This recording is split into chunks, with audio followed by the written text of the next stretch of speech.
Microsoft veut revenir en force sur le marché du smartphone grâce à Windows 10. Et oui, son nouvel système d'exploitation est disponible aussi bien sur PC que tablette et smartphone.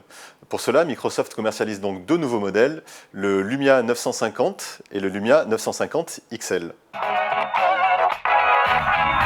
Le premier intègre un écran de 5,2 pouces et un processeur Snapdragon 808. Pour le plus grand, Microsoft a choisi une dalle de 5,7 pouces et un Snapdragon 810. Les deux reprennent le même design, il faut l'avouer plutôt décevant. L'ensemble est austère et le plastique n'est pas très flatteur. Les deux écrans OLED sont en revanche très beaux, même s'il manque un peu de luminosité.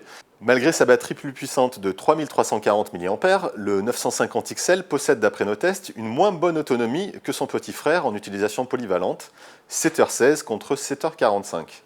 La faute certainement à son écran plus grand et à un processeur Snapdragon 810 qui a toujours été difficile à optimiser. La bonne surprise vient clairement des performances photo. Les capteurs 20 mégapixels des deux modèles se hissent presque au niveau des performances de la référence Galaxy S6. Il leur manquerait seulement un petit peu plus de précision sur le bord des clichés pour être vraiment à la hauteur du Samsung. On apprécie également la puissance des deux modèles qui s'en sortent très bien lorsqu'ils sont sollicités par un jeu en 3D par exemple. Malheureusement, reste le problème principal de Windows 10 en version mobile, les applications. Le Windows Store reste encore très pauvre par rapport aux boutiques Google et Apple, et certaines applications, même populaires, sont toujours introuvables.